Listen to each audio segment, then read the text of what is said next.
Russian President Vladimir Putin outlined his aims for the second year of his invasion of Ukraine. That State of the Nation address at the Russian parliament came one day after U.S. President Joe Biden made a historic surprise visit to Kyiv, where he promised to stand with Ukraine as long as it takes. Speaking to both houses of parliament in Moscow today, Putin said the West was completely responsible for the escalation of the war in Ukraine. The responsibility for fueling the Ukrainian conflict, for its escalation, for the number of victims, lies entirely with Western elites and, of course, with the current Kyiv regime, for whom the Ukrainian people are essentially foreigners. The current Ukrainian regime is not serving its national interests, but those of third-party countries. Well, for more on Putin's speech today, I'm joined live by military strategy expert Dr. Frank Ledwidge. Thanks so much for taking the time to speak to us. We heard here again very much the same rhetoric from Putin that we've heard before, placing the blame squarely on the West. Did anything seem different to you in this speech this time?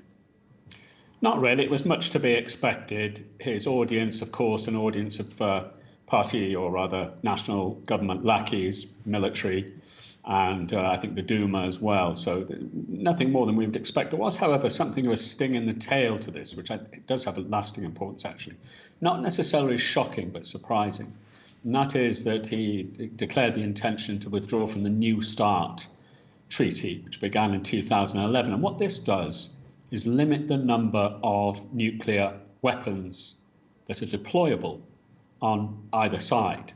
So the objective of this would seem to be to increase pressure on the United States by saying, look, we've no longer got a ceiling on the number of deployable nuclear weapons we have. But by the same token, he did reject the idea of first use, but that's not new, really.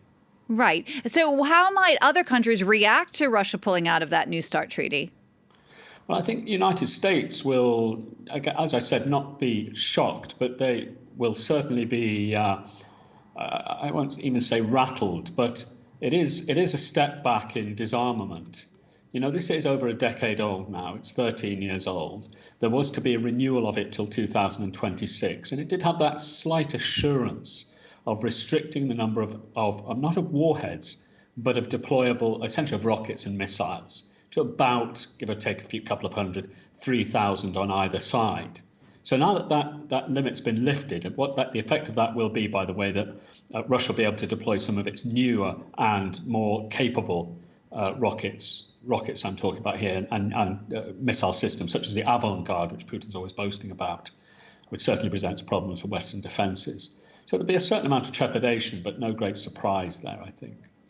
Now, Putin did make this point here again, that this isn't just Russia versus Ukraine. He actually called Ukrainians hostages of the West. Do you feel that Putin is perhaps pointing the finger more specifically at NATO as well?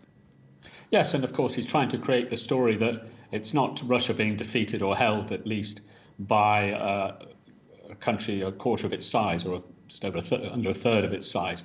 But of course that Russia is fighting all of NATO, not only NATO, of course, the West as a whole, and to present that narrative not just to the Russians and to his own constituency within Russia, and of course, as far as we know, and it's difficult to tell because, of course, all media or independent media is banned effectively from Russia, but as far as we know, the war is quite popular in Russia. So there's also an audience outside, and it may work, this actually, to some extent, presenting to those who are wavering this idea of Russia against the West and Russia against, if not the rest.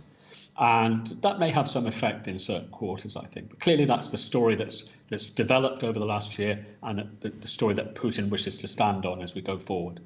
A lot of the focus in this speech was on the Donbass region, Putin thanking people there for, quote, approving the referendum to join Russia last year, saying he'll increase social support for programs in new territories. How much do you think this speech for him was really about convincing the people in those regions as well as convincing people domestically at home?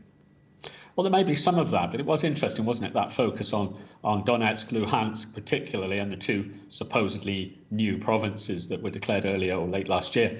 And so that may tell us something. Of course, it's all speculation and literally Kremlinology.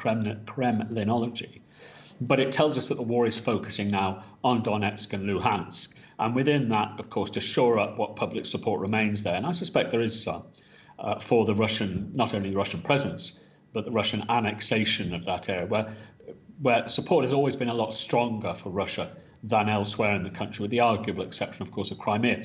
So what we're seeing here is a focusing down on that area. It was also mentioned, of course, in the speech of the usual nonsense concerning Nazis and what have you, which can be treated with the contempt it deserves. But the strategic message is we're focusing on Donetsk and Luhansk, Donbass, and we're going to look after you. And I think, yes, there was a message to the people there very clearly. Frank, thank you for that. Frank Ledwidge there speaking to me from Oxford in the UK. Thank you.